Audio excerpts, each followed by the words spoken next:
In the mid-1990s, the nation of Ukraine was a land adrift.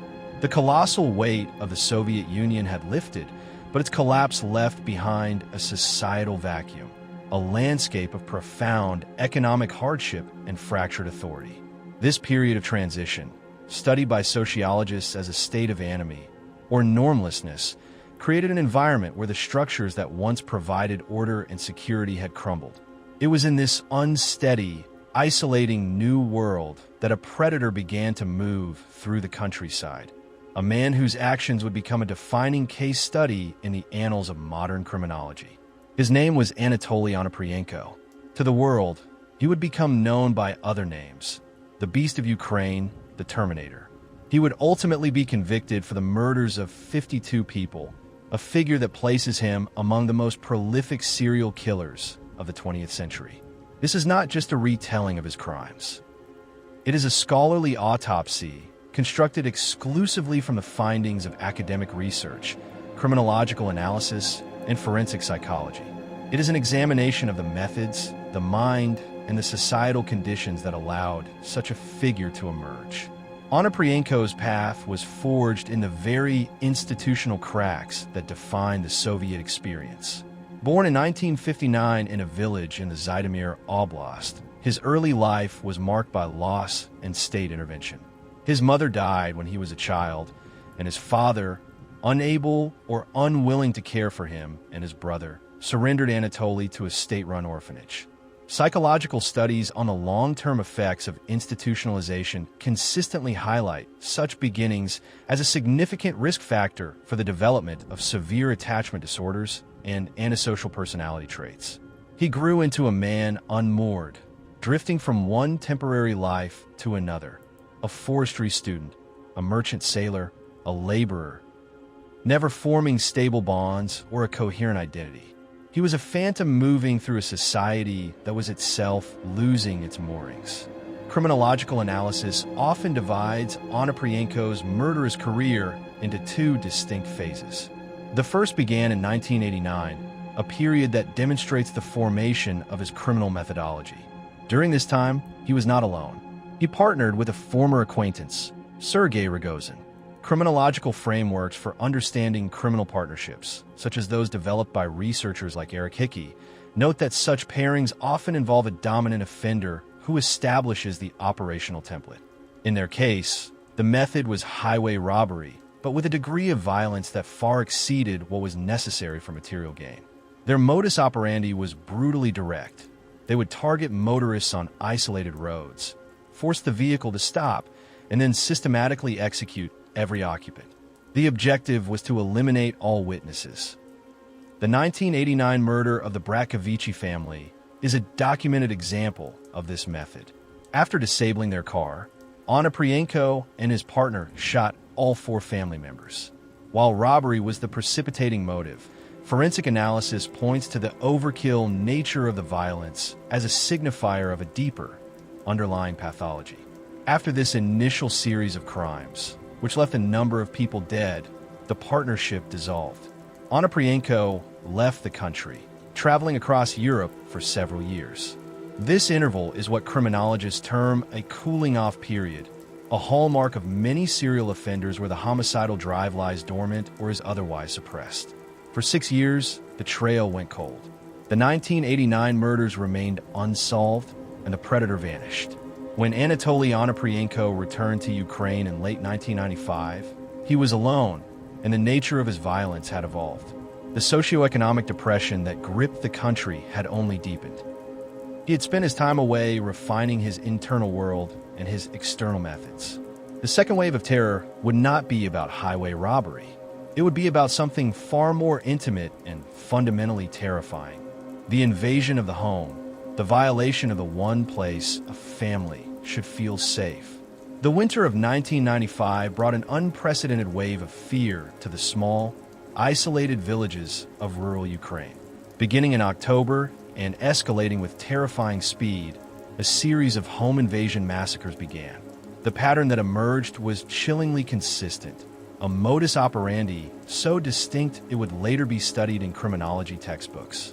First was target selection. Onoprienko chose his victims based on their vulnerability. He stalked the outskirts of villages, selecting small, isolated houses where the residents were cut off from their neighbors, where screams would be swallowed by the wind and snow. Second was reconnaissance. He would sometimes watch a house for hours, learning the family's rhythms, waiting for the cover of darkness. Third was the entry. He would force his way in, often by breaking a window or prying open a door, shattering the sanctity of the home with sudden, explosive violence. Inside, his actions were absolute. His primary goal was the total annihilation of the family unit. He worked systematically, often neutralizing the adult male first to eliminate the most significant physical threat. From there, he would murder everyone else present. He showed no hesitation in killing women, the elderly, and, most disturbingly, small children. In the documented case of the Bodnarchuk family, he murdered both parents and their 2 young daughters. His primary weapon during this spree was a sawn-off TOZ 34 double-barreled shotgun, a hunting rifle modified for maximum damage at close range. But he was also an opportunistic killer, using whatever was at hand. Knives from the kitchen, axes from the woodshed, hammers from a toolbox. The spree was geographically dispersed and relentlessly paced, a combination that utterly confounded the fractured Ukrainian law enforcement system of the era. Academic studies on the challenges of policing in post-Soviet states often use this case as a prime example of inter-regional investigative failure. In December of 1995 alone, he is documented to have murdered 4 separate families in attacks spanning different oblasts or administrative regions. Lacking a centralized criminal database and hampered by jurisdictional boundaries, police in one region were often completely unaware that a nearly identical massacre had occurred just a few hundred kilometers away. He moved like a ghost across the map, leaving a trail of carnage that authorities struggled to connect. Beyond the method of killing, his post-mortem behavior provided crucial insight for criminal profilers. 2 signatures stood out. The first was his frequent use of arson. After murdering the occupants, he would often set the house on fire. While this served the practical purpose of destroying evidence, it also spoke to a degree of forensic awareness and planning characteristic of what profilers term an organized offender. The second, and perhaps more psychologically revealing signature, was the nature of his theft. He would take items of little to no monetary value: trinkets, undergarments, photographs, small appliances. He often left more valuable goods like money or jewelry behind. This is a critical distinction for forensic psychologists. It demonstrates that the primary motivation was not material gain. The stolen items were trophies, psychological souvenirs that allowed him to possess a piece of his victims and relive the power and control he felt during the act. This behavior is a hallmark of a killer motivated not by need, but by a deep-seated psychological compulsion.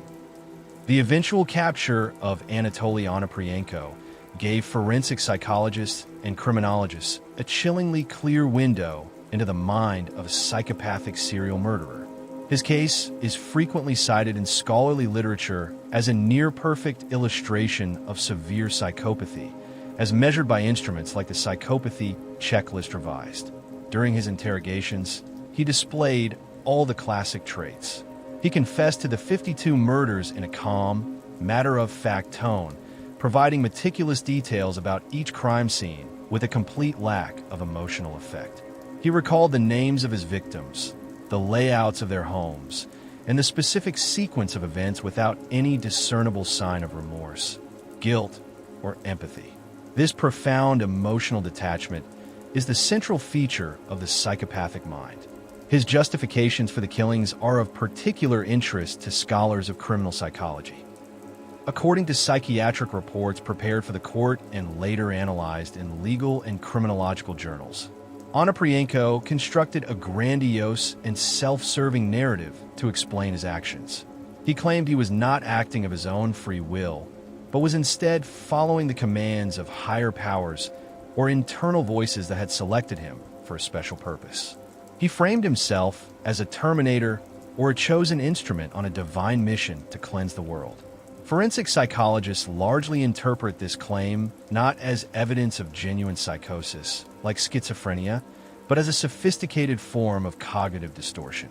It is seen as a post hoc rationalization, a narrative constructed by a psychopathic individual to grant his own violent impulses a sense of higher meaning and to absolve himself of personal responsibility. Psychiatric evaluations found him legally sane, fully aware that his actions were wrong by societal standards. The mission was a psychological construct that gave him permission to act on his darkest desires. This internal narrative helps classify him within criminal typologies. He fits the profile of a mission-oriented killer, one who believes he is justified in ridding the world of a certain type of person. In his case, the category was simply anyone who crossed his path. Furthermore, the Onoprienko case presents a fascinating puzzle for the traditional organized versus disorganized dichotomy of killers. His operational methods, the careful reconnaissance, the selection of isolated targets, the bringing of a weapon or kill kit, and the attempt to destroy evidence with fire, all point to the foresight and control of an organized offender. However, the crime scenes themselves often descended into a chaotic frenzy. The use of multiple weapons on a single victim and the infliction of excessive, brutal injuries, the overkill, are more characteristic of a disorganized offender, driven by rage and impulse. This mixed or hybrid presentation makes him a complex subject of study, demonstrating that such categories are not always rigid and that a single offender can exhibit traits from both sides of the spectrum. By the spring of 1996, the string of massacres had plunged Ukraine into a state of national panic. The manhunt, codenamed Operation Cyclone, was one of the largest in the country's modern history. Reports cited in academic studies of Ukrainian law enforcement detail the mobilization of over 2,000 police officers and National Guard troops. Entire regions were cordoned off, roadblocks were established on major highways, and authorities conducted sweeps that involved questioning hundreds of thousands of individuals. Yet, despite this immense effort, Onoprienko remained elusive. The breakthrough that finally led to his capture did not come from a brilliant piece of forensic detective work, but from a mundane domestic dispute. For a period, Onoprienko had been living with a relative. His cousin's family eventually grew suspicious and fearful of the cache of weapons Onoprienko kept with his belongings. After a conflict led to Onoprienko being thrown out of the house, his cousin reported his suspicions to the local authorities. On April 16, 1996, Anatoly Onoprienko was arrested. A search of his belongings uncovered a small arsenal, including the Sonov TOZ-30 shotgun. Ballistic testing would definitively link this weapon to numerous massacre sites. More importantly, authorities found the physical manifestation of his psychological signature, over 120 items stolen from his victims' homes. The trophies confirmed they had found their man. His confession was immediate, total, and delivered with the same chilling detachment he would maintain for the rest of his life. He not only admitted to the crimes authorities knew about, but also led them to the locations of previously undiscovered bodies, providing details that only the killer could have known. His trial was a national spectacle. He was convicted of 52 murders and sentenced to death by firing squad. However, his sentence became entangled in the complex geopolitics of post-Soviet Europe. As detailed in legal and political science studies of capital punishment in the region, Ukraine had placed a moratorium on the death penalty as a prerequisite for joining the Council of Europe, a key step in its integration with the West. After years of legal and political debate, Onoprienko's death sentence was officially commuted to life in prison. He would spend the remainder of his days in a maximum security facility. He died of heart failure on August 27, 2013, having never once expressed remorse for his actions. To the very end, state-sanctioned psychological evaluations described him as a classic psychopath, a man fundamentally devoid of empathy, forever locked within his own grandiose and violent internal world. The case of Anatoly Onoprienko is far more than a simple, horrifying story. For scholars in criminology, psychology, and sociology, it is a crucial and sobering data point. It stands as a powerful study in the terrible confluence of individual pathology and societal decay.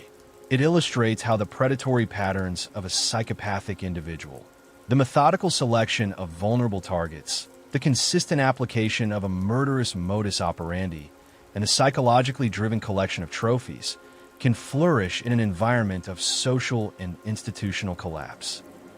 The case served as a stark lesson for Ukrainian law enforcement on the absolute necessity of interregional cooperation and centralized forensic databases.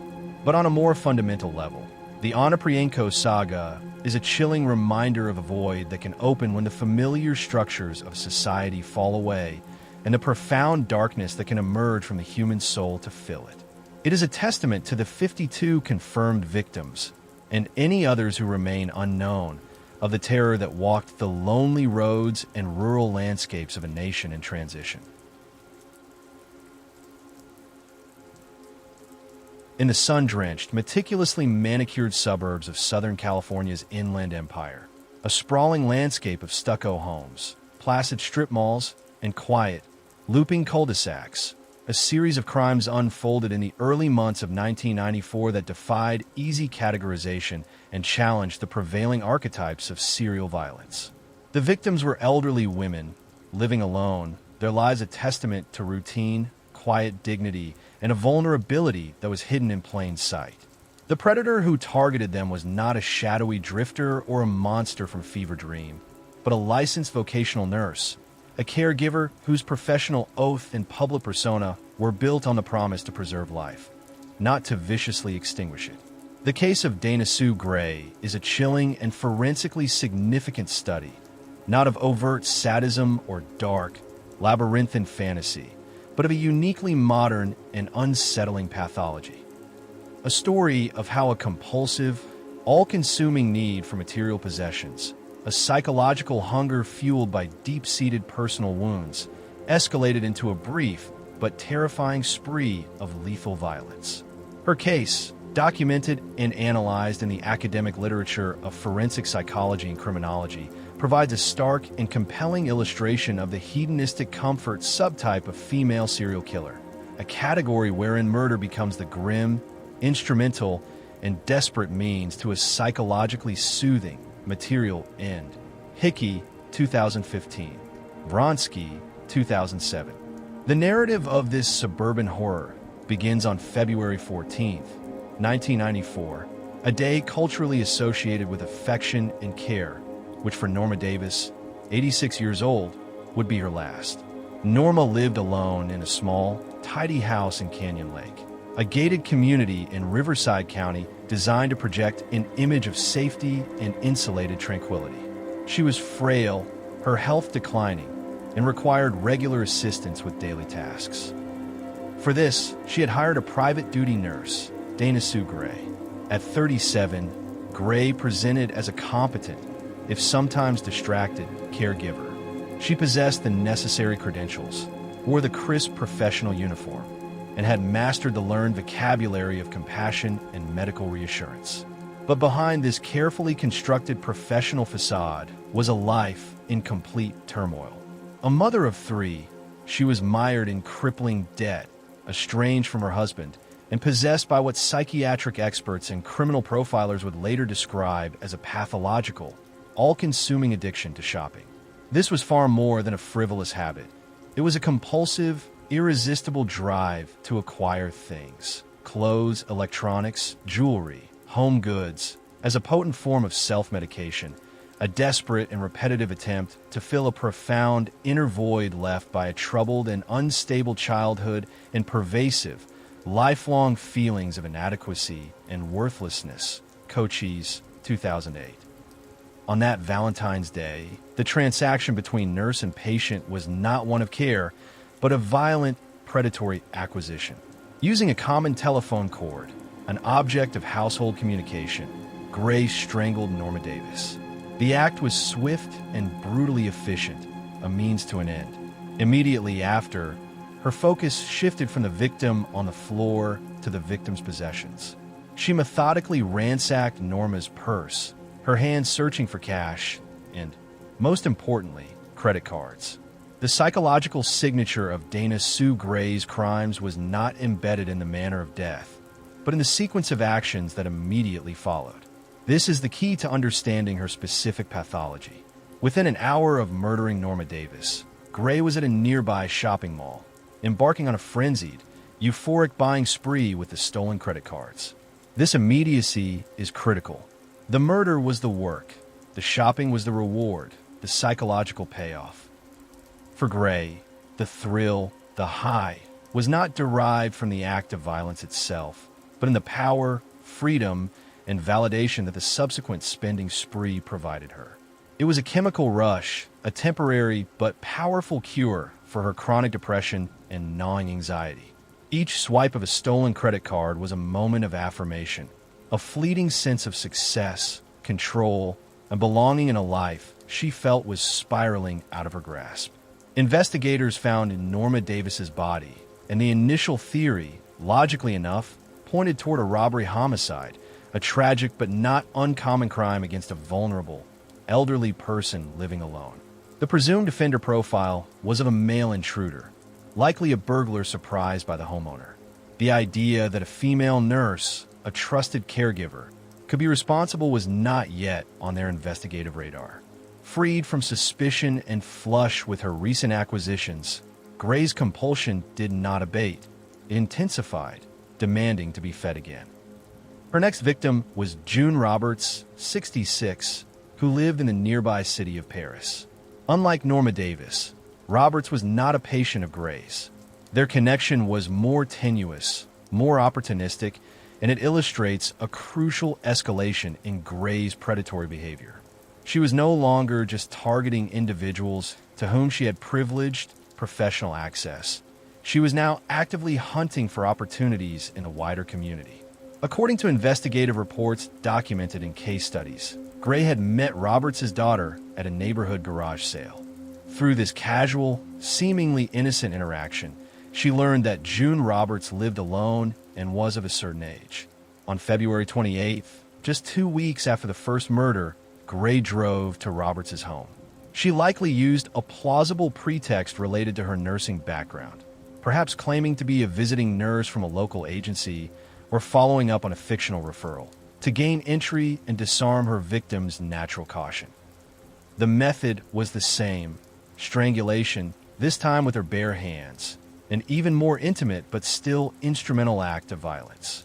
Once again, the immediate aftermath was a frantic, focused search for a purse, for credit cards, for the means to fuel the next shopping binge. And once again, within hours of the murder, Dana Sue Gray was back in her element. At a different mall, the grief and terror she had just inflicted miles away completely eclipsed by the bright, artificial glow of retail stores and the seductive promise of consumerism. With 2 elderly women murdered in the same distinct manner in the same county within a fortnight, investigators at the Riverside County Sheriff's Department began to suspect a connection. The similarities were too strong to be coincidental. However, the prevailing criminal profiles for serial murder in the early 1990s were still heavily male-centric, overwhelmingly focused on themes of deviant sexual control, sadistic violence, and lust-driven fantasy. A female killer, motivated by something as seemingly mundane and stereotypically feminine as a shopping addiction, was a statistical and psychological anomaly that skewed the initial direction of the investigation. The critical turning point, the fatal mistake in Gray's spree that would ultimately lead to her downfall, came on March 16, 1994. Her target on this day was Dora P., an 87-year-old woman also living alone. Gray entered Dora's home, again likely using her nursing persona as her key. She attacked her, intending to follow the same deadly script.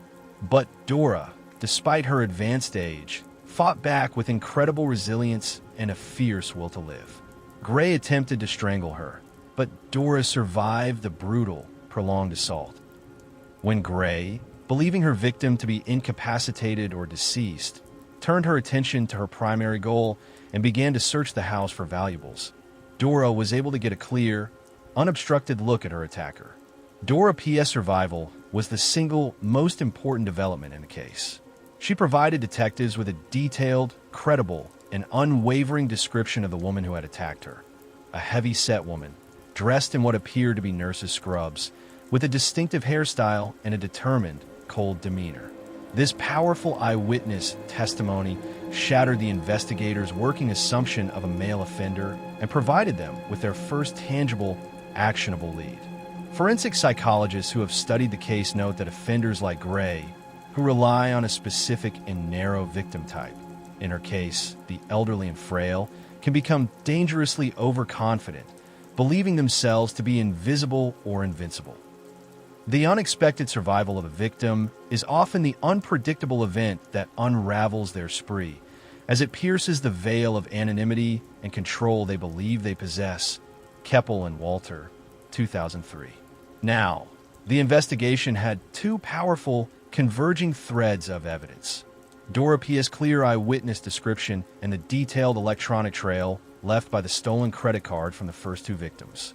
Detectives were able to meticulously track the purchases made on Norma Davis's and June Roberts' cards in the hours immediately following their murders. The transaction logs painted a clear and damning picture of Gray's movements. They led police to a series of department stores, including Target and Mervyn's, throughout Riverside County. In the pre-digital era of 1994, this was painstaking gumshoe police work, requiring detectives to physically visit each store and request paper transaction logs, and, crucially, to retrieve and review hours of grainy, low-resolution surveillance footage from the store's continuously running VHS security cameras. The images captured by these unblinking electronic eyes were invaluable. They showed a woman precisely matching Dora P.'s description, calmly and methodically making purchases at the checkout counters with the dead women's credit cards. The visual evidence was concrete and undeniable. The net closed with remarkable speed. Armed with the damning surveillance images and Dora P.'s heroic and compelling testimony, detectives quickly identified Dana Sue Gray as their prime suspect. Her name, already in their system from her professional nursing license, was a direct match. On March 17, 1994, just one day after the attack on Dora P., a tactical team descended on Gray's home. She was arrested without incident. A subsequent search of her residence uncovered what detectives described as a mountain of recently purchased goods, many still in their original shopping bags with the price tags attached, directly linking her to the stolen credit cards and the shopping sprees that had motivated her crimes. In custody, Gray did not maintain her innocence for long. Faced with the overwhelming evidence against her, she confessed to the murders of Norma Davis and June Roberts and the violent attack on Dora P. Her confession, as documented in subsequent psychiatric evaluations and legal proceedings, was notable for its profound lack of deep, affective remorse. She described the horrific events in a detached, almost clinical, matter-of-fact tone. She explained that she felt an uncontrollable urge to shop and that when she ran out of her own money, she experienced a building psychological pressure that she could only relieve by acquiring more goods, by any means necessary. The murders, in her telling, were a regrettable but necessary prerequisite for the shopping that soothed her, the violence an instrumental act to service the addiction that truly defined her. The psychiatric and criminological analysis of Dana Sue Gray's case offers a clear and disturbing window into a specific and troubling offender profile. Dr. Eric Hickey, a leading academic authority on serial murder, classifies her as a quintessential hedonistic killer, specifically of the comfort/gain subtype. This category is psychologically distinct from lust or thrill killers, who are motivated by a sexual sadism or the adrenaline rush of the hunt. For the comfort killer, the primary motive is material gain and the comfortable lifestyle or psychological relief it affords. The violence is purely instrumental, a tool to achieve this end. In Gray's case, the comfort was the powerful psychological relief she derived from the act of compulsive shopping, which acted as a potent anesthetic for her underlying major depressive disorder and chronic feelings of worthlessness. Hickey, 2015. Her actions, can also be viewed through the lens of severe impulse control disorders. Her personal history included documented instances of kleptomania and a long, destructive struggle with compulsive spending that had wrecked her finances and relationships long before the violence began. The murders represent a catastrophic failure of impulse control, a terrifying escalation where the long-standing compulsion to acquire goods overrode the most fundamental social, moral, and legal prohibitions. She was found to be legally sane. She understood the nature and consequences of her actions. Her pathology was not one of psychosis or a break from reality, but of a deeply disordered personality and an addiction so powerful and all-consuming that it ultimately became homicidal. The gendered aspects of her case are also highly significant and align closely with documented patterns of female serial homicide. She chose her victims based on their vulnerability, selecting elderly women over whom she could easily exert physical and psychological control. She used a low-visibility or quiet method of killing, strangulation, which is statistically more common among female offenders than the more overtly destructive and performative methods, such as stabbing or bludgeoning, often used by their male counterparts. Most importantly, her primary weapon was, in essence, her persona, the trustworthy professional caregiver, a role that society conditions us to see as nurturing, safe, and inherently non-threatening. This profound betrayal of the caregiver role is a recurring and powerful theme in cases of female serial murderers, from the notorious nurse Jane Toppin in the 19th century to other healthcare professionals who have used their privileged access and specialized knowledge to harm their patients. Vronsky, 2007. In 1998, to avoid a potential death sentence, Dana Sue Gray pleaded guilty to 2 counts of first-degree murder and 1 count of attempted murder. She was sentenced to life in prison without the possibility of parole and remains incarcerated in California. Her case remains a staple in forensic psychology and criminology textbooks for several crucial reasons. It is a stark and unambiguous reminder that serial homicide is not an exclusively male phenomenon and that female offenders often have vastly different motivations, methods, and psychological drivers.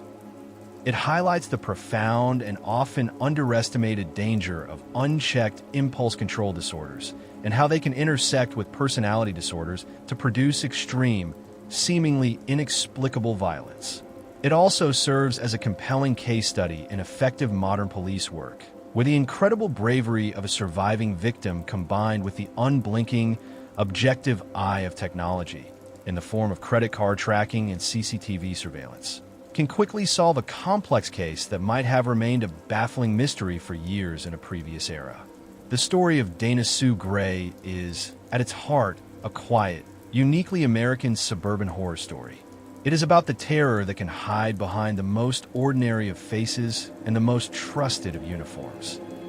It is a chilling testament to the terrifying truth that for some, the desire for a new pair of shoes, a new television, or simply the fleeting, validating thrill of a purchase can become a motive as powerful and as deadly as any of the darker, more ancient evils that have haunted humanity for centuries. It reveals a world where the bright, seductive promise of consumer culture, when filtered through a deeply damaged and disordered psyche, can curdle into a motivation for murder. In the sprawling, anonymous circulatory system of the American Interstate Highway, a unique and often desolate ecosystem exists. It is a world of endless asphalt ribbons, 24-hour diners shimmering like oases in the dark, and a lonely, sodium vapor glow of truck stops, transient islands in a ceaseless river of steel and diesel. This landscape, engineered for commerce and connection, a symbol of American mobility and freedom, also inadvertently created a perfect hunting ground for a new breed of predator, one who is everywhere and nowhere at once, a ghost in the national machine. For over a decade, from the late 1970s through his eventual capture in 1990, Robert Ben Rhoades, a long-haul truck driver, exploited this rolling anonymity to become one of a new class of serial offenders who use the nation's highways as their personal domain. His case is a chilling and deeply instructive study in predatory mobility, the psychology of absolute control, and the critical, systemic law enforcement failures that allowed a monster to operate in plain sight for years.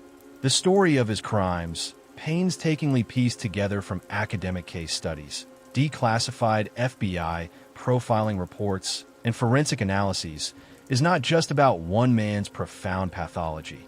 It is about the inherent vulnerability of the transient, the immense challenges of cross-jurisdictional policing in a pre-digital age, and the birth of a new, more collaborative era in criminal investigation. Robert Ben Rhoades' method was inextricably and brilliantly linked to his profession. His 18-wheeler was not merely a vehicle for transporting goods. It was a meticulously customized mobile prison, a rolling torture chamber designed with a single, terrifying purpose: the absolute and prolonged domination of his victims. The sleeper cab, a space typically used for rest and respite on long journeys, was his stage and his cell. According to detailed forensic examinations and survivor testimony documented in criminological literature, Hickey, 2015, Keppel and Walter, 2003, Rhoades had retrofitted the cab with a chilling array of restraints, including handcuffs, chains, and shackles bolted directly to the interior walls. The space was largely soundproofed, not by design, but by the nature of its construction, ensuring that the constant, deafening roar of the truck's engine would muffle any sounds from within, rendering screams for help utterly useless. This mobile cell gave him a terrifying and almost unprecedented advantage over both his victims and the law enforcement agencies that would eventually hunt him. He could abduct a victim in one state, hold them captive for days or even weeks while continuing his legitimate, documented trucking routes, and then dispose of their body hundreds or thousands of miles away, creating a jurisdictional and evidentiary nightmare that was, for years, impossible to unravel. His victimology, as analyzed by the FBI's Behavioral Analysis Unit and academic criminologists who have studied his case, was tragically consistent and coldly pragmatic. He preyed on the vulnerable and the socially disconnected, individuals whose disappearance might not trigger an immediate or urgent response from family or law enforcement. His hunting grounds were the truck stops, bus stations, and lonely highway shoulders of America. He targeted teenage runaways, hopeful hitchhikers, and couples whose cars had broken down, people whose very presence in these transient spaces already marked them as being outside the traditional safety nets of society. His approach was likely disarming and contextually appropriate. As a long-haul trucker, he was a familiar and seemingly non-threatening figure in this environment. He could offer a ride to the next town, a hot meal at a diner, or help with a flat tire, leveraging the unwritten code of the road and a facade of gruff kindness to lure his victims into the confines of his cab. Once the heavy door was closed, the air brakes hissed, and the truck was back on the endless highway, their fate was sealed. The world outside the windows became a blur of passing landscapes, a world they could see but no longer touch. The true number of Robert Ben Rhoades' victims may never be known. Many were likely drifters or runaways whose disappearances were never officially reported, their files lost in the bureaucratic shuffle of countless local police departments. However, the cases that are definitively linked to him, either through his confession or forensic evidence, paint a harrowing picture of his cruelty.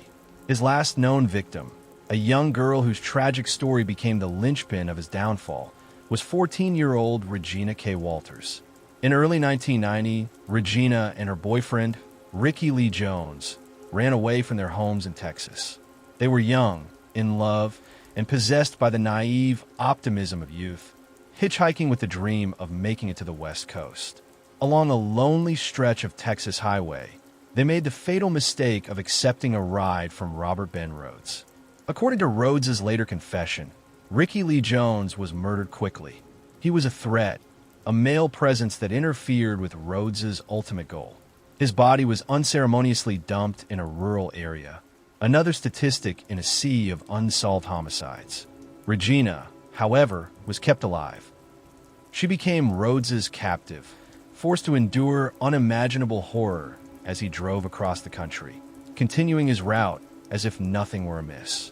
Her ordeal represents the terrifying core of Rhoades' psychological motivation, a theme that runs through every expert analysis of his case: the complete and utter subjugation of another human being. For power/control-oriented offenders like Rhoades, the ultimate goal is not just to kill, but to systematically strip the victim of their humanity, their identity, their dignity, and their will, to make them a living object for a prolonged and elaborate ritual of domination. Ressler, Burgess, and Douglas, 1992. Before he murdered Regina, Rhoades did something that provided investigators with one of the most haunting, powerful, and iconic pieces of evidence in the history of serial crime investigation. He forced her to change into a black dress and high heels, articles of clothing he carried with him for this very purpose. He took a pair of scissors and cut her long hair in a severe, choppy style, a symbolic act of defilement and control. Then, he took her to an abandoned barn in Illinois and, using a Polaroid camera, photographed her. The resulting image is not one of overt physical violence, but of profound and chilling psychological terror. It shows a young woman, her expression a shattering mixture of raw defiance and utter despair, standing against the stark, decaying backdrop of the derelict barn. It is a photograph of a person in their last moments of life, their identity being systematically erased by their captor, a final, horrifying document of their captivity. This photograph would later become a grim symbol of Rhoades' unfathomable cruelty and a silent, heartbreaking testament to the suffering of his many unknown victims. After taking the photo, his ritual complete, he murdered Regina and left her body in the barn, confident that she would be just another Jane Doe, her story ending in that dusty, forgotten place. For years, Robert Ben Rhoades operated with near-total impunity precisely because of his extreme mobility. A body found in a ditch in rural Utah would be investigated by the local sheriff's department. A missing person report file for a teenage girl in Texas would remain in a manila folder in a local precinct's filing cabinet. A suspicious trucker seen at a rest stop in Arizona would be a fleeting memory for a state trooper at the end of a long shift. In the 1980s, there was no effective national system for linking these disparate, geographically distant pieces of information. This systemic problem, which criminologists call linkage blindness, is a common theme in the study of mobile serial killers. Local law enforcement agencies were often underfunded, understaffed, and operated in jurisdictional silos. They had no established protocols and often no means for sharing information about transient victims or cross-country crime patterns. Robert Ben Rhoades exploited this fractured, disconnected system perfectly. His crimes were a series of isolated, tragic dots on a map of the United States, and for a very long time, no one was able to draw the terrifying lines between them. This systemic failure, made so glaringly obvious by cases like Rhoades', eventually became the catalyst for one of the most significant developments in modern American criminal investigation. The Federal Bureau of Investigation, FBI, recognizing the growing threat posed by a new generation of mobile offenders, established the Highway Serial Killer Initiative. This program was a direct and necessary response to the unique challenges that cases like this presented. It created a centralized database, the Violent Criminal Apprehension Program, VICAP, specifically designed to track and link violent crimes across jurisdictional lines by analyzing their methods, signatures, and victimology. It fostered a new culture of communication and collaboration between federal, state, and local law enforcement agencies, breaking down the old jurisdictional walls. And it developed specific, nuanced criminal profiles for offenders who used long-haul trucking or other transient professions as a cover for their crimes. The initiative was a formal acknowledgement that the interstate highway system, a marvel of modern engineering, had also created a new kind of hunting ground, and that law enforcement needed new tools and a fundamentally new mindset to police it effectively. Helfgott, 2018. The eventual capture of Robert Ben Rhoades was not the result of a brilliant deductive breakthrough or a high-tech forensic match, but of the sharp instincts and diligent procedure of a single, observant police officer. On the morning of April 1st, 1990, Arizona State Trooper Mike Miller pulled over Rhoades' 18-wheeler on the side of Interstate 10 for a routine traffic violation, a broken taillight. As he was speaking with Rhoades, who remained calm and cooperative, Trooper Miller's attention was drawn to the sleeper cab behind the driver's seat. Through the window, he caught a fleeting glimpse of something that was jarringly out of place, a pair of handcuffs hanging from a hook on the wall. His training and his gut instinct told him something was deeply, fundamentally wrong. Though he had no probable cause to conduct a search of the truck, Trooper Miller did something that would prove to be invaluable. He used a Polaroid camera, which he carried in his patrol car, to take a picture of Rhoades and his truck. He noted the details of the truck, the license plate, and the trucking company in his logbook. He let Rhoades go, but the encounter and the image of the handcuffs stayed with him. Just hours later, the Arizona Department of Public Safety received a call about a disturbance at a truck stop further down the highway. When officers arrived, they found Rhoades being held by other truckers. A woman, naked, chained, and suffering from severe injuries, had managed to escape from the cab of his truck while he was sleeping. This was the woman who had been his captive in the back of the truck when Trooper Miller had pulled him over. She had seized her one chance at freedom. Rhoades was arrested immediately. When investigators searched his truck, they found the mobile torture chamber, exactly as the survivor described it. The search of his home in Texas was even more horrifying. It uncovered a treasure trove of damning evidence. They found a vast collection of photographs, including the chilling final portrait of Regina K. Walters. They found jewelry, driver's licenses, and other personal items belonging to his victims, trophies he kept to relive his crimes and prolong his sense of power. They found logs and receipts that allowed them to painstakingly reconstruct his movements across the country for years, a roadmap of his reign of terror. The psychological profile of Robert Ben Rhoades, constructed from his actions, the evidence he left behind, and subsequent psychiatric evaluations, is that of a highly organized, power/control-oriented sexual sadist. His planning was meticulous and long-term. The custom-fitted truck was not an afterthought. It was the centerpiece of his entire criminal enterprise, an investment in his pathology. He maintained a kit of tools for restraint, torture, and murder. His choice of victims was calculated to minimize risk and maximize control. His primary motivation, according to FBI profilers, was not the act of killing itself, but the process of captivity and the exercise of absolute, godlike power over another human being. He sought to infantilize and dehumanize his victims, to strip them of their autonomy and force them into a state of complete, terrified dependence. The photographs he took were not just souvenirs. They were a critical part of this psychological ritual, a way to capture and preserve the moment of ultimate terror and control, an image he could return to again and again. His job as a long-haul trucker was the perfect cover, providing him with a constant supply of potential victims, a legitimate reason for his ceaseless travel, and a method of disposing of evidence thousands of miles from the scene of the abduction. His personal history, which included multiple failed marriages, a dishonorable discharge from the military, and a history of instability, fits a pattern often seen in such offenders, suggesting a man with deep-seated feelings of inadequacy and rage who compensated for them through acts of extreme, controlling violence.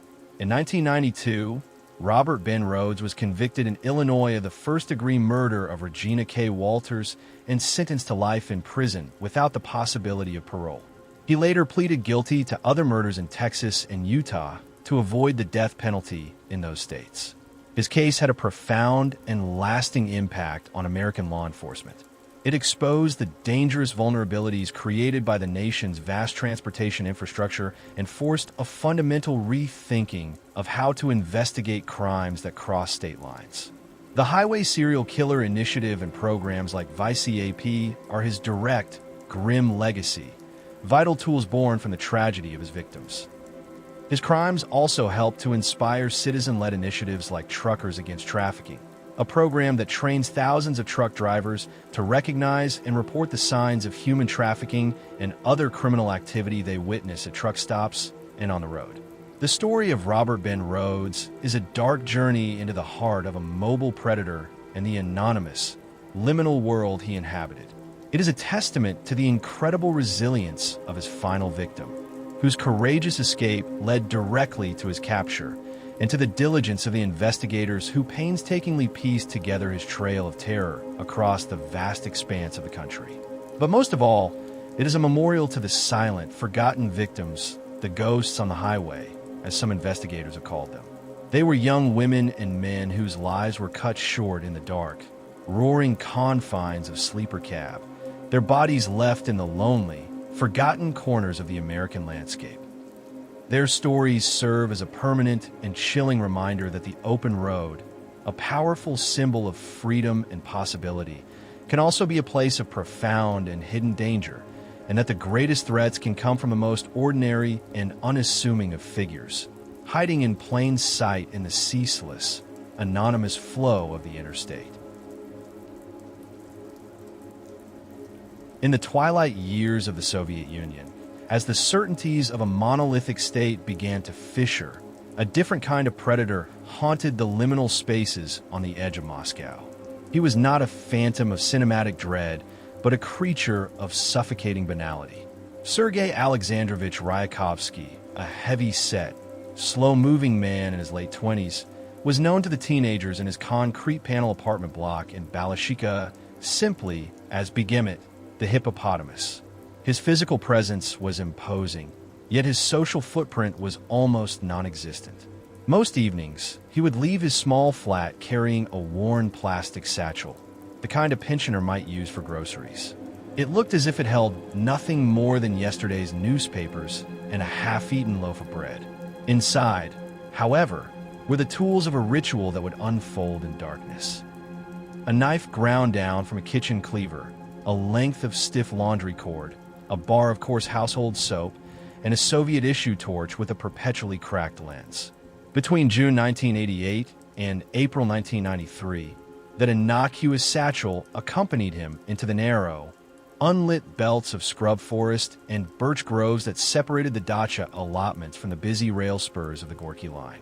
According to the post-sentence monograph prepared by the Moscow Regional Procuracy and later abstracted in Dr. I.A.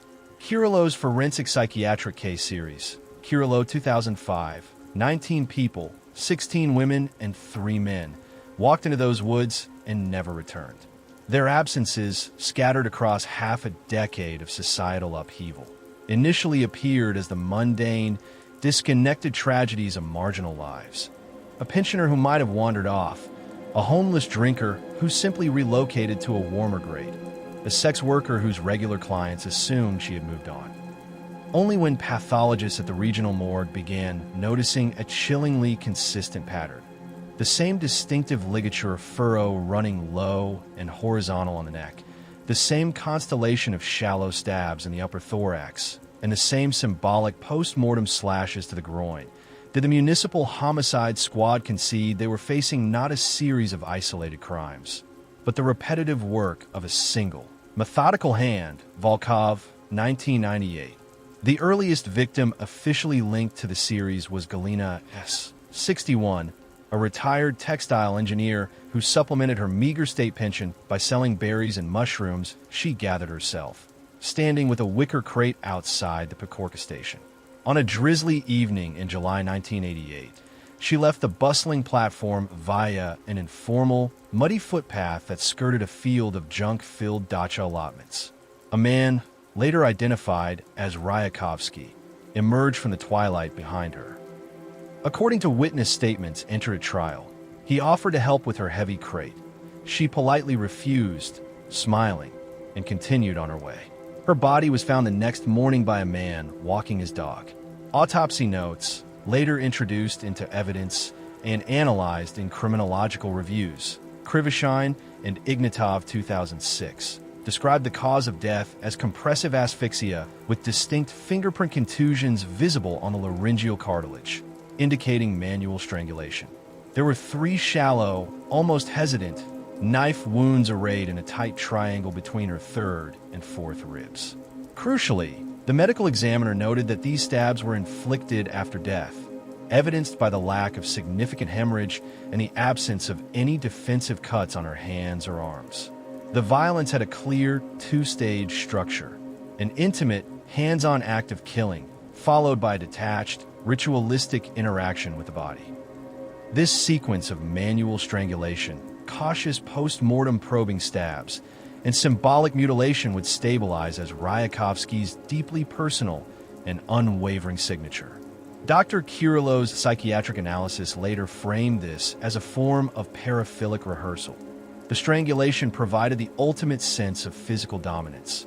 The exploratory stabbing satisfied tactile and visual fantasies, and the final mutilation completed an internal script where his profound sexual failure was replaced by an act of absolute, godlike control over his victim. Through 1989, for more bodies surfaced in a 10-kilometer corridor that precisely mirrored the Gorky rail line. Police files, as summarized by the forensic expert P. Volkov, 1998, show that each case was initially opened and investigated as an isolated homicide, with no cross-referencing of evidence. The victims fit a profile of vulnerability. 2 were elderly women who walked with canes. 1 was a market porter who had been sleeping rough inside an abandoned newspaper kiosk, and 1, whose identity is still carried in the cold case file as Jane Doe No. 3, was a sex worker last seen soliciting near the Zulabino metro station. Although official media access was severely restricted, rumors of a Leso Parkovi maniac, Forest Park maniac, rippled through the dacha settlements. A quiet fear reshaped daily routines. Children were walked to and from school in pairs. Mushroom and berry pickers abandoned the familiar and formal trail for the longer, safer roads, and groups of men began forming unofficial samosud. Popular justice patrols, armed with spades and iron bars, shadowing anyone who did not appear local. These patrols never intercepted the killer. Ryakhovsky, patient and observant, simply watched them from a distance, memorizing their routes and schedules before choosing new hunting grounds 20 minutes further down a railway. The fractured investigation finally began to converge on the theory of a single perpetrator by way of trace evidence that, on its own, looked trivial and insignificant. A Ministry of Health toxicology circular, distributed to all regional medical examiners in early 1990, advised them to flag any unusual post-mortem chemical residues found on victims of violent crime. A sharp-eyed assistant medical examiner in Balashika, reviewing the file of a February victim, recognized a faint lye halo, a slight saponification of tissue around the incision margins. He recalled seeing a similar, previously unexplained phenomenon on 2 earlier cases he had happened to assist with, Rhoades in 1992. When these files were retrieved and forwarded to the chief investigator of the newly formed task force, Viktor Stepanov, he ordered a full review of a dozen unsolved strangulations dating back to 1987. He pinned their photographs to a large corkboard in his office, a grim display that Moscow criminologists still refer to as the Forest Wall. That wall produced the first coherent behavioral picture of their unsub. He chose his victims and crime scenes with care, targeting footpaths that connected rail stops to the informal dacha gardens. He almost always struck on weekday evenings between the hours of 1800 hours and 2200 hours, when commuters were returning home. He relied on the element of surprise and his own physical strength rather than overt threats to subdue his victims. And, most importantly, he lingered at the scene long enough after death to perform his ritual, indicating a high degree of confidence and a lack of fear of interruption. Lacking a national DNA register or any other high-tech forensic tools, Stepanov took the then unconventional step of seeking clinical help. He consulted Dr. Sergei Yushchenkov, a leading forensic psychiatrist at the prestigious Serbsky Center in Moscow, who had recently gained prominence for his work assisting on the Andrei Chikatilo profile. After reviewing the case files and crime scene photos, Yushchenkov delivered a remarkably detailed profile in April 1991. He predicted the killer was a male in his late 20s to mid-30s, overweight and physically powerful, but likely suffering from a deep-seated sense of social and physical inadequacy. He would be socially isolated, residing within 1 or 2 train stops of the main crime arc, and almost certainly experiencing severe sexual dysfunction, such as erectile dysfunction or anejaculation. Ryakhovsky placed particular emphasis on the soap residues, interpreting them as a key part of a psychological ritual. The killer, he argued, was likely attempting to purify either his hands or the victim's body, indicating a profound, internalized conflict between his violent sexual impulses and a sense of moral panic or disgust. Ryakhovsky, 1993. The Balashika Ripper Task Force, formally activated that summer, distributed a confidential circular instructing depot police and rail conductors to discreetly note any solitary male passenger whose clothes or hands smelled strongly of industrialized soap. None were reported. Ryakhovsky, who used plain, unscented laundry soap and rinsed his hands in trackside culverts, had learned to wrap the soap bar in mothball sachets, so its faint odor blended with the common paraffin and creosote reek of the rail yards. A victim discovered in October 1990 briefly broke the established pattern. Ivan P., a 38-year-old alcoholic whose family had recently evicted him, was found behind a rusted tool shed near the Rosino platform. The body bore the characteristic neck furrow and the 3 shallow thoracic stabs, but there was no genital mutilation. Dr. Kirillo, 2005, later interpreted this deviation as being situational rather than a change in signature. Ryakhovsky likely encountered the man while he was still awake and semi-alert, perhaps forcing him to use the knife for compliance before the strangulation, and was then interrupted. The case file notes that a dog, leashed just inside a neighboring dacha fence, had begun barking furiously at around 21:30. This alert not only gave investigators a fixed timestamp for the crime, but also a probable direction of flight, west toward a disused tram spur littered with hundreds of discarded cigarette butts. Dozens of these butts were collected. Steerate analysis pointed to the cheapest and most common brand, Prima, sold at every kiosk in the country. The detail seemed uselessly broad until crime analysts built a frequency map, which showed a statistically significant microcluster of Prima butts along a short stretch of Ryakhovsky Street, just 150 meters from the apartment block where Ryakhovsky lived. Throughout 1991 and early 1992, the kill rhythm accelerated alarmingly. 11 bodies surfaced, including, for the first time, 2 schoolboys aged 13 and 14 who had been fishing in a pond near the railway.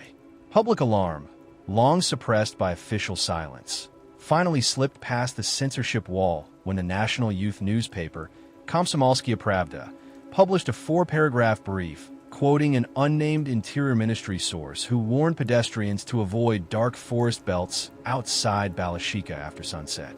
The task force, now under the direct control of the regional MVD, Ministry of Internal Affairs, rotated plainclothes decoys, female officers carrying shopping totes and affecting a tired gait, along the highest incidence footpaths. According to a later analysis of Russian stakeout procedures, Shalev 2016, such female decoy operations rarely exceeded 3 consecutive nights due to the high stress, fatigue, and exposure involved. Ryakhovsky, patient and methodical, simply waited, giving the police patrols time to stand down before he hunted again. Case investigators credit an 18-year-old student, Yekaterina L., for breaking the 5-year stalemate. On the evening of April 8, 1993, she was helping her grandmother pull nettles at the edge of their dacha plot when she noticed a round-shouldered man with a newspaper sack watching them from the tree line. Something in his flat, unwavering stare unsettled her, and she committed his face to memory. 2 weeks later, she saw the very same man emerge from a thicket of bushes near a pedestrian underpass. He smelled, she later told police, like a wet dog and kerosene. The next morning, local police recovered the body of Nina Z., 69, in those same bushes. Yekaterina contacted the task force and sat with a police sketch artist. When the composite drawing was circulated among local property record clerks and utility supervisors, a clerk at the water board recognized the face immediately. It was the tenant of flat 47, block 2, Sergei Ryakhovsky, a discharge mechanic who was 3 months in arrears on his water bill. Surveillance commenced within 24 hours. Plainclothes officers observed him leaving his apartment at dusk, walking 2 kilometers along the rail bed, and detouring into a patch of dense brush. When he reemerged 90 minutes later, his trousers were visibly grass-stained at both knees. He was detained for a routine document check. He surrendered calmly, but became agitated and physically resistant when asked for a shoe print comparison. One of his boot soles matched a bloodspore impression found near Nina Z's body with 17 of 18 ridge points identical. A legally compelling match, Volkov, 1998. The search of his small, squalid one-room flat produced a trove of incriminating evidence. Nina Z's distinctive wedding band, 2 pocket combs belonging to earlier victims, the modified cleaver hidden under a loose floorboard, and a stack of metro tickets annotated with dates and cryptic marks. The pattern on the tickets, small rings drawn around certain digits, correlated precisely with the dates of most of the murders, giving prosecutors a form of corroboration beyond his eventual confession. The interrogations were videotaped and later excerpted for the Serbsky Center Psychiatric Board. Ryakhovsky spoke frankly and without emotion about his lifelong impotence, the constant humiliation he felt over his weight, and recurring nightmares about old women laughing at him. He claimed the ritual with the soap originated from a childhood episode when a group of local boys had held him down and ridiculed his body odor. Dr. Yushchenkov's board diagnosed him with sexual sadism, necrophilic tendencies, and a schizoid personality disorder, but found him legally sane, noting his methodical planning, consistent efforts to conceal evidence, and a clear, articulate awareness of the criminality of his actions. Yushchenkov, 1993. Kirilo, 2005. The trial opened in November 1994 at the Moscow Oblast Court. The proceedings, summarized in the Russian Journal of Forensic Medicine, Volkov, 1998, lasted 6 weeks. The victims' families attended, although only their initials appeared in official court transcripts, per Russian privacy law. Prosecutors presented the contents of the satchel, the cleaver, and expert testimony linking the specific alkaline profile of his soap to residues found on 5 exhumed victims. The defense counsel argued for diminished capacity due to a congenital cerebral pathology. Ryakhovsky's birth record mentioned mild hypoxia, but a panel of neurologists refuted any evidence of lasting cognitive impairment.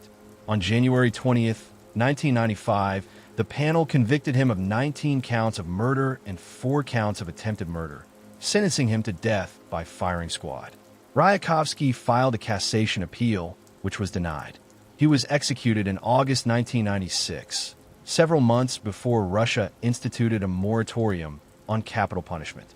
Academic postmortems of the case focused less on the verdict than on the crucial investigational lessons it provided. Dr. Kirilo, 2005, lists 4 key takeaways. First, it demonstrated that highly organized serial predators could emerge from demographic pockets previously considered criminologically cold, such as the Pension Belt satellite towns surrounding major cities.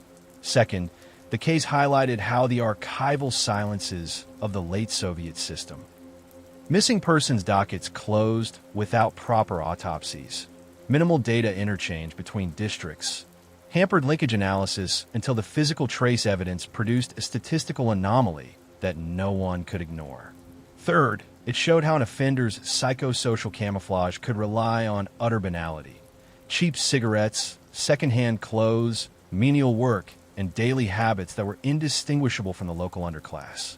Fourth, it proved that while behavioral profiling could accurately predict key offender traits, tactical success still depended on conventional, often low-tech, streetcraft, a sharp-eyed eyewitness, a well-preserved shoe print, and a meticulous search of a municipal rent ledger.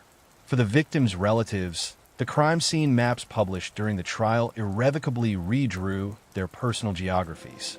Pathways that were once familiar shortcuts became corridors of grief and memorial.